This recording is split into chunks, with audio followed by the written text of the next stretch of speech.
जय श्री कृष्णा। मैं संध्या शर्मा इस कथा में आप सभी हरिभक्तों का स्वागत करती हूँ। मुकुंद एक दिन अपने गुरु युक्तेश्वर जी के पास बरामदे में बैठे थे। अचानक पूछने लगे, गुरुदेव, क्या आपको कभी बाबा जी का दर्शन हुआ है? मेरे इस छोटे से प्रश्न पर मुस्कुराते हुए गुरु ने कहा, हाँ, हुआ है। उनकी आंखें श्रद्धा से चमक उठी। मुझे अमर गुरु का दर्शन 3 बार करने का सौभाग्य मिला है। प्रथम दर्शन प्रयाग के कुंभ मेले में हुआ था। हर 12 वर्षों के बाद लाखों श्रद्धालु हिंदू हजारों साधुओं, योगियों, स्वामियों और सब प्रकार के तपस्वियों से मिलने के लिए वहाँ एकत्रित होते हैं। इसमें अनेक तपस्वी ऐसे होते हैं जो केवल कुंभ मेलों में ही आकर सांसारिक नर नारियों पर अपने आशीर्वादों की वर्षा करते हैं, अन्यथा कभी अपने एकांत स्थानों से बाहर ही नहीं निकलते। जब बाबा जी से मेरी मुलाकात हुई तब मैं स्वामी नहीं बना था, परंतु मुझे लाहड़ी महाशय से क्रिया दीक्षा मिल गई थी।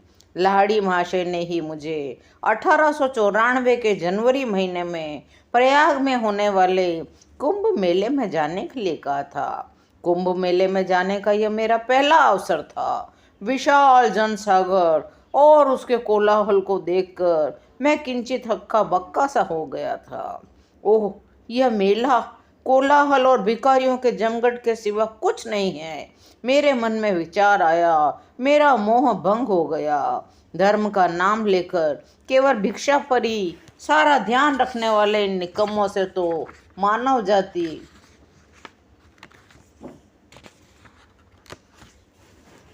की प्रत्यक्ष भलाई के लिए धैर्यपूर्वक ज्ञान की सीमाओं का विस्तार करने वाले पाश्चात्य वैज्ञानिक ही भगवान को अधिक प्रसन्न करते होंगे, ऐसा मैं मन में सोच रहा था। महाराज, अचानक एक लंबे कद का सन्यासी मेरे सामने आकर खड़ा हुआ।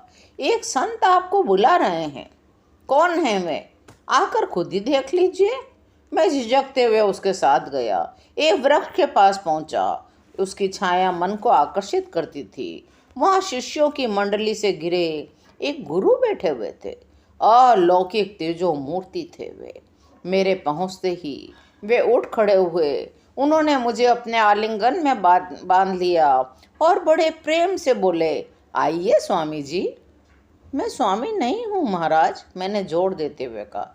ईश्वर की आज्ञा से मैं जिसे स्वामी की उपाधि प्रदान करता हूँ वह उस उपाधि का त्याग नहीं करता। उस संत ने अत्यंत सरल भाव से सरल शब्दों में कहा, परंतु उनके शब्दों में एक गहरा सत्य था। मैं तत्क्षण आध्यात्मिक आशीर्वाद की लहरों में हिलोरे लेने लगा। स्वामी पद पर अपनी उन्नति को देखकर मैं मुस्कुराया। मैंने उस नर देहधारी महान और देवता सदृश आत्मा के चरणों में प्रणाम किया। बाबा जी ने मुझे उस वृक्ष के नीचे अपने पास बैठने का संकेत किया। मजबूत कद का ठीके और दिखने में बिल्कुल युवा थे और थोड़े लाहड़ी माशय जैसे ही लगते थे। फिर भी मैंने सोचा, 2 महागुरुओं के चेहरे में असाधारण साम्य कैसे हो सकता है? बाबा जी के पास एक ऐसी शक्ति है जिससे वे किसी भी व्यक्ति के मन में आने वाले विशिष्ट विचार को रोक भी सकते हैं, समझ भी सकते हैं। वे बोले, कुंभ मेले के बारे में आपका क्या विचार है? युक्तेश्वर जी ने कहा। मैंने उत्तर दिया, मुझे बहुत निराशा हुई है महाराज। हाँ, जब तक आपका दर्शन नहीं हुआ था, क्योंकि संतों में और इस कोलाहल में कोई मेल नजर ही नहीं आता। गुरु ने कहा, बेटा, जबकि स्पष्ट मैं उनसे दुगनी आयु का लग रहा था। गुरुदेव बहुत ही युवा लग रहे थे, लेकिन वे फिर बोले, अनेक संतों के दोष के कारण सभी को दोषी मत मानो। इस जगत में हर चीज मिश्रित रूप में है। जैसे शक्कर और रेत के कण को मिला दिया जाए। चींटी की भांति बुद्धिमान बनो। केवल शक्कर के कणों को चुन लो और रेत के कणों को छोड़ दो। इस परम गुरु के स्वयं दर्शन के कारण मैं तुरंत उनकी इस बात से सहमत हो गया। मैंने कहा, महाराज, मैं सुदूर अमेरिका और यूरोप में रहने वाले प्रमुख पाश्चात्य वैज्ञानिकों के बारे में सोच रहा था। जो यहाँ जमा हुए अधिकांश लोगों से कहीं अधिक बुद्धिमान हैं। वे अलग अलग धर्मों के अनुयायी हैं। इस प्रकार के मेलों के वास्तविक महत्व से भी अनभिज्ञ हैं। वे लोग हैं जिन्हें भारत के सिद्ध पुरुषों से मिलकर बहुत लाभ हो सकता है। बाबा जी का मुखमंडल प्रसन्नता से चमक उठा। उन्होंने कहा, मैंने जान लिया था कि तुम्हें पूर्व और पश्चिम में समान रूप से रुचि है। समस्त मानव जाति के लिए व्याकुल होने वाले तुम्हारे अंतःकरण की व्यथा को मैंने पहचान लिया, इसीलिए तो मैंने तुम्हें यहाँ बुलाया है। वे आगे कहते गए, पूर्व और पश्चिम को कर्म और आध्यात्मिकता से मिलकर बना सुवर्ण मध्य मार्ग स्थापित करना होगा। स्वामी जी, आपको पूर्व और पश्चिम के बीच भविष्य में होने वाले सौहार्दपूर्ण आदान प्रदान में एक भूमिका निभानी है। मैं कुछ वर्षों बाद आपके पास एक शिष्य भेजूंगा जिसे आप पश्चिम में योग का ज्ञान प्रसारित करने के लिए प्रशिक्षित करेंगे। वहाँ के अनेक मुमुक्षुओं के ज्ञान पिपासु स्पंदन बाढ़ की भांति मेरी ओर आते रहते हैं। मैं अमेरिका और यूरोप में संत बनने योग्य अनेक लोगों को देख रहा हूँ जिन्हें सिर्फ जगाने भर की देर है। इस कथा के इस बिंदु पर पहुँचते ही युक्तेश्वर जी ने अपनी पूर्ण दृष्टि मेरी ओर घुमाई। मुकुंद बोल रहे थे, मेरे पुत्र। युक्तेश्वर जी ने मुस्कुराते हुए कहा, तुम ही वह शिष्य हो जिसे मेरे पास भेजने का वचन बाबा जी ने कई वर्ष पहले दिया था। मुझे अत्यंत हर्ष हुआ कि स्वयं बाबा जी ने मेरे कदम श्री युक्तेश्वर जी की ओर मोड़ दिए थे। फिर भी अपने प्रिय गुरु से और आश्रम की सादगी युक्त शांति से दूर पाश्चात्य जगत में अपने होने की कल्पना करना भी मेरे लिए बड़ा कठिन था। गुरुदेव ने बात आगे जारी रखी। फिर बाबा जी भगवत गीता के बारे में बोलने लगे। मेरे आश्चर्य का ठिकाना न रहा। फिर उन्होंने संकेत दिया कि मैंने गीता के कुछ अध्याय पर टीका लिखी है। तब बाबा जी बोले, मेरी आपसे विनती है स्वामी जी, आप एक काम और हाथ में ले लें कि आप हिंदू और ईसाई धर्म ग्रंथों में निहित एकता पर एक छोटी सी पुस्तक नहीं लिखेंगे? समानार्थी उद्धरणों के द्वारा प्रस्तुत कर लिख दीजिए कि ईश्वर के सभी ज्ञानी पुत्रों ने एक ही सत्य का उपदेश किया है। युक्तेश्वर जी ने कहा, मैंने बाबा जी से झिझकते हुए कहा, महाराज, आपने यह कैसा आदेश दे दिया?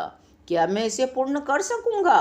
बाबा जी ने मधुर हंसी हंसकर दिलासा देते हुए कहा, बेटा, यह संदेह क्यों? यह सब किसका कार्य है? कौन सब कार्यों का करता है?